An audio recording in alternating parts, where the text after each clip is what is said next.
আমাদের আলিয়া মাদ্রাসার হিসাবে ছাত্রছাত্রী আসে না, গার্ডিয়ান দেয় না। এর অন্যতম কারণ হচ্ছে যে একজন ছাত্র এখান থেকে ফাজিল কামিল পাশ করে যায়, তার পিছনে নামাজ বৈধ হয় না, তার সূরা ফাতিহা শুদ্ধ না। কি আমি মিথ্যা বলেছি? সবার ক্ষেত্রে না, অনেক ক্ষেত্রে। আমি সব কথাই বলছি, আবার কেউ নিজের উপরে নিবেন না। আমার মাদ্রাসা তো ভালো, তারপরে বলতেছে এটা আমি ওভারঅল সিচুয়েশনটা বলতেছি যে ফাজিল কামিল পাশ করে যাচ্ছে, তার সূরা ফাতিহা শুদ্ধ না। তাহলে যে উদ্দেশ্যে সে মাদ্রাসায় যাবে সন্তানকে, যে আমার মারা পরে জানাজা পড়াবে, এরকম নিয়ত তো আছে অনেকে। তাহলে তার পিছনে জানাজাই মানুষ পড়তে পারবে না, সে নামাজ পড়াতে পারবে না, তার পিছনে নামাজ পড়ে ফাসেদ হয়ে যাবে।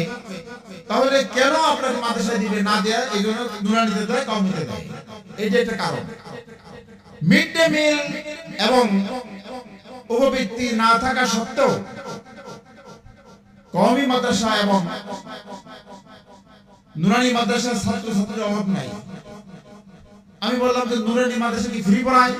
বলে না, বেতন দিয়ে পড়তে হয়। আমার জানা মতে 200, 300, 500 পর্যন্ত বেতন আছে না? আছে। তাহলে ওখানে মিড ডে মিল নাই, উপবৃত্তি নাই, বেতন দিয়ে পড়তে হয়, তারপরে সেখানে ছাত্রছাত্রী যায়। আর আপনি মাদ্রাসায় বেতন ছাড়া পড়ান, আসে না কেন? সেইটা আমাকে আত্মসমালোচনা করতে হবে। আসে না এই জন্য দুর্বলতা, নিজের যা সমস্যা আছে সেটি তো স্বীকার করতে সমস্যা নাই, আছে। আমরা যদি স্বীকারই না করি আমাদের সমস্যা, তাহলে সমাধান করবেন কিভাবে? আপনার মাদ্রাসায় ইফতারি দিলে ইফতেদায়ী ছাত্র ছাত্রীরা আলিয়া মাদ্রাসায় সবচাইতে বঞ্চিত, সবচাইতে অবহেলিত। কারণ আপনার মাদ্রাসায় কামেল পর্যন্ত আছে, আপনি ফাজিল কামেল পরিসংখ্যান নিয়ে ব্যস্ত আছেন। গতবার কয়টা পাস করছি, এবার কয়টা বেশি পাস করানো যায়। ইফতেদায়ীর তো কোনো সার্টিফিকেট নাই, এই ব্যাপারে আপনার কোনো হেডেক নাই। এটা অনেকের কথা বলছি। বললে পরে বলে যে স্যার ইফতেদায়ী তো কারি পোস্ট ফাঁকা, কারি শিক্ষক পাচ্ছি না, এই পাচ্ছি না, ওই পাচ্ছি না। বলি যে কারি পোস্ট ফাঁকা, বুঝলাম। নুরানি মাদ্রাসা কি কারি নিয়োগ এনটিআর দিয়ে দেয়? মাদ্রাসা অধিদপ্তর দেয় না। তাহলে আপনার ঘাটতি আছে, আপনার ইফতেদায়ী কারি পোস্ট ফাঁকা আছে। আপনি নুরানি মাদ্রাসার মতো দুইজন নুরানি ট্রেনিং প্রাপ্ত দুইজন শিক্ষক নিয়োগ দেন, একজন হাফেজ নিয়োগ দেন। তাহলে তো নুরানি মাদ্রাসা পড়ে যা পাবে, আপনি এখানে যদি তা পায়, অবশ্যই আপনি এখানে স্টুডেন্ট আসবে। ওখানে 500 টাকা বেতন দিয়েছে, যে যদি ওই জিনিস আপনার এখানে পায়, তাহলে ফ্রি নিবে না কেন? অবশ্যই আসবে। ছাত্রছাত্রী কিভাবে বাড়বে সেটা বুঝতে পারলাম। আমরা ছাত্রছাত্রী বাড়াতে চাই, এজন্য হরকত করতে হবে, একটু ইনোভেটিভ ইনিশিয়েটিভ নিতে হবে, চিন্তা করতে হবে যে কি কাজ করলে আমার ছাত্র বাড়বে। ছাত্র বাড়লো, বাড়ার পরে অভিভাবকরা তাদের যে সন্তানকে আপনি আমার কাছে পাঠালো আমানত হিসাবে, আমরা তার ব্যাপারে কি ব্যবস্থা নিচ্ছি? আমার মাদ্রাসার প্রতিটি সন্তান, ছাত্র ছাত্রী নিজের সন্তান মনে করে তাদের মানুষ করতে হবে, নাকি? না হলে আমাদের হবে হবে না। আমরা কি করছি? আমার নিজের উপরে কনফিডেন্স নাই যে আমার মাদ্রাসায় পড়লে আমার ছেলে ভালো আলেম হতে পারে, আমার ভালো আলেম বানানো খুবই তামান্না। আমার সন্তানকে আমি ওই ব্র্যান্ডিং মাদ্রাসা যে কটা আছে তামিল মিল্লাত পাঠায় দেই, অথবা দারুন নাজাতে পাঠায় দেই, অথবা অমুক জায়গায় পাঠায় দেই, তানজিবুল ভাই। আর আমি আমার এলাকার খেটে খাওয়া মানুষের সন্তানদের নিয়ে খেলা করি। পরিসংখ্যান হিসেবে পাওয়া যাবে না আমাদের মধ্যে? পাওয়া যাবে। আমাদের মাদ্রাসা প্রধান সহ শিক্ষকেরা যারা খুব নিজেদের সন্তানদেরকে আলেম বানাতে চান, তারা কি কুমিল্লা থেকে ঢাকায় পাঠায় দেন না ছেলেদেরকে? কেন? আপনার ছেলের উসিলায় যদি আপনি মনোযোগ দিয়ে পড়ান, আপনি মাদ্রাসার প্রধান, তাহলে এই উসিলাতে সবাই তো ভালো পাঠদান পাইতেন। চাচা আপন জান বাসা, এই কথা বলে আপনি আপনার সন্তানকে ভালো জায়গায় পাঠিয়ে দিলেন, তামিল মিল্লাত, দারুন নাজাত, তানজিমুল উম্মাহ। কিন্তু আপনি হাহাকার করতেছেন যে আমার মাদ্রাসায় ছাত্র নাই, কমে যাচ্ছে। আপনাকে দেখে তো মানুষ শিখবে। যখন দেখবে যে প্রিন্সিপাল ওনা নিজের ছেলে তামিল মিল্লাতে দারুন নাজাতে পাঠিয়ে দিয়েছে, তার মানে তো ওইটাই ভালো, তামিল মিল্লাতেই ভালো, দারুন নাজাতেই ভালো, এই জন্য তো পাঠাইছে। ওনার মাদ্রাসাটা ভালো না। কি বাস্তবতা তাই? এখান থেকে আমাদের বেরিয়ে আসতে হবে। আপনারা মাদ্রাসা প্রধান, আপনাদের ঘরে বিরাট দায়িত্ব। আমি বলি মাদ্রাসা প্রধান হচ্ছে ম্যানেজার, তিনি ম্যানেজ করবেন শিক্ষার্থীদের পাঠদান মানসম্মত হচ্ছে কিনা, তার জন্য তিনি নিজস্ব পরিকল্পনা রাখবেন। পরিকল্পনার প্রধান অংশ হচ্ছে আপনার মাদ্রাসার ক্লাস রুটিন ঠিক করবেন। ক্লাস রুটিন ঠিক করবেন। এখন আমরা অনেকে মনে করতে পারি প্রিন্সিপাল চেয়ারম্যান কি বলে ক্লাস রুটিন ঠিক করবেন, মানে এটারও দুঃখজনক আমার অভিজ্ঞতা আছে, বিচিত্র অভিজ্ঞতা বলছি না।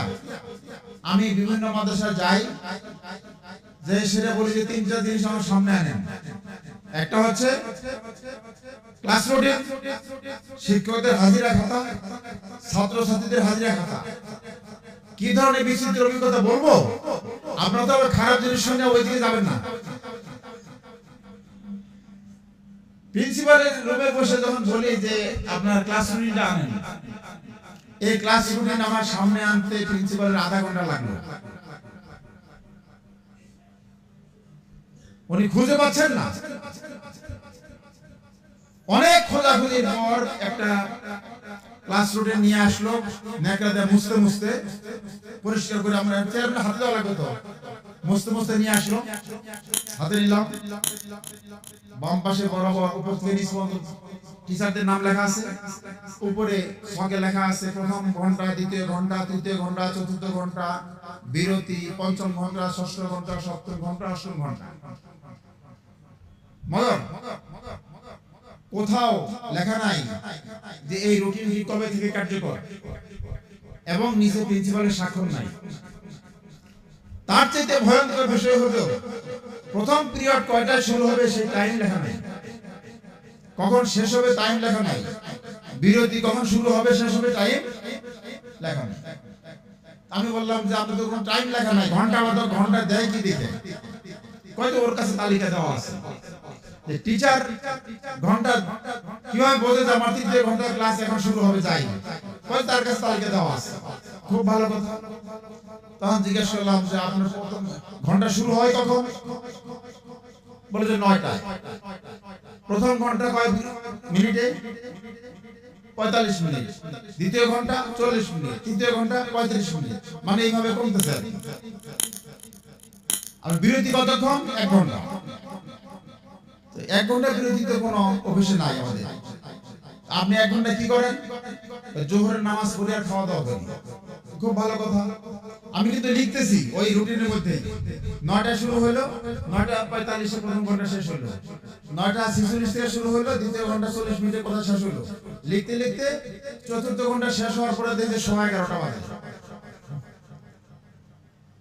11:15। আমি বললাম যে এই সময় আপনি জোহরের নামাজ পড়েন? লাজবাব। তার মানে ক্লাসের অবস্থা কি বুঝতে পারছেন তো? শিক্ষকদের হাজিরা খাতা পাতা উল্টাচ্ছি, দেখি যে সব এক কলমের লেখা। আমি বললাম যে সবাইকে এক কলম দিয়ে স্বাক্ষর করে, স্যার এখন তো সব বল পেন এগুলো তো একরকমই হয়। তাহলে যে বিভিন্ন কোম্পানির কালি তো বিভিন্ন রকম, কোনটা ডিপ কোনটা লাইট, একরকম তো হওয়ার কথা না। আর একই কোম্পানির কলম, নতুন কলমে চিকন লেখা হয়, কালি যখন শেষের দিকে আসে তখন মোটা হয়।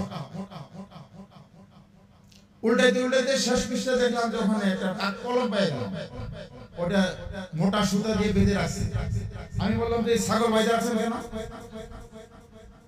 বলে স্যার কলম সবসময় থাকে না, যাতে স্বাক্ষর করতে সমস্যা না হয় সেই জন্য এটা বেঁধে রেখেছি। আমি বললাম যে এটি বেঁধে রাখার সিস্টেম আছে ব্যাংকে, কারণ ব্যাংকেও থেকে স্বাক্ষর করতে হয়। ব্যাংকে বিভিন্ন ধরনের কাস্টমার আসে যারা সকলেই লেখাপড়ার সাথে রেগুলার জড়িত না, তাদের কাছে কলম থাকে না, এটা তাদের জন্য দোষণীয় মনে করি না। কিন্তু একজন শিক্ষক, তার কাছে কলম থাকবে না, তাকে ওই বেঁধে রাখা কলম দিয়ে স্বাক্ষর করতে হবে, এটি তো কোন ক্রমে গ্রহণযোগ্য না। এরপরে দেখতেছি ওর ভিতরে ফাঁক ফোকর আছে, মানে জায়গায় জায়গায় স্বাক্ষর নাই, ফাঁকা। ফাঁকা কেন? এখানে সিএলও লেখা নাই, এফসেলও লেখা নাই, স্বাক্ষরও নাই। তিনটার একটা তো থাকবে, হয় এফসেল থাকবে, না হলে সিএল থাকবে, না হলে স্বাক্ষর থাকবে। কয় স্যার এটা তো ছুটিতে ছিল লেখা করি। ছাত্রছাত্রীদের হাজিরা খাতা দেখা শুরু করলাম। এটা কিন্তু একটা মাদ্রাসার অবস্থা না, আমি একাধিক মাদ্রাসার কথা বলছি, মোটামুটি মিলে বলতেছি আর কি। এক মাদ্রাসাতে জিজ্ঞেস করছি, আমি মাঝখানে বসে আছি, ডান পাশে প্রিন্সিপাল, বাম পাশে ভাইস প্রিন্সিপাল। জিজ্ঞেস করছি যে ক্লাস শুরু হয় কটায়? একজনে বলতেছে 9টায়, আর একজন বলতেছে 10টায়। সামনাসামনি প্রিন্সিপালের অফিসে একজনে বলে 9টায়, আরেকজন বলছে 10টা। তার মানে ক্লাস কিরকম হয় বুঝতে পারতেছেন। ছাত্রছাত্রীর হাজিরা খাতা ওই একই অবস্থা, সব পি লেখা। আমি বললাম মাশাআল্লাহ, খুব তো ভালো, 100% উপস্থিতি। এরকম কেন? মানে ওই জায়গাতে গেছিলাম আমি পূর্ব ঘোষণা দিয়ে, জানে যে চেয়ারম্যান আসছে, তাদের পরিদর্শন আছে, আলেমে সায়েন্স করবে, মানে বুঝতে পারতেছেন, বসে বসে কাম করতে। তাই বলে সবাই 100% মাশাআল্লাহ, খুব ভালো, খুব ভালো। আমাদের ক্লাসে টাইম লেখা নাই, কিন্তু উপস্থিতি সব।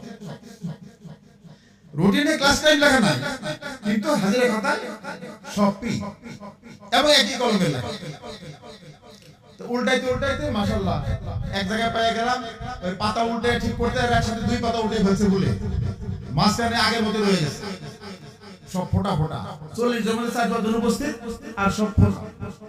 আমি বললাম যে এইটা হাকিকি চিত্র পেয়ে গেছি, আমি যা খুঁজতেছিলাম পেয়ে গেছি। আর বাকি যা করেছেন সব ইচ্ছা মতো করেছেন চেয়ারম্যানকে দেখানোর জন্য। এটি একটি ফাজিল মাদ্রাসা, আমি যার কথা বলতেছি, এমপি ভুক্ত মাদ্রাসা।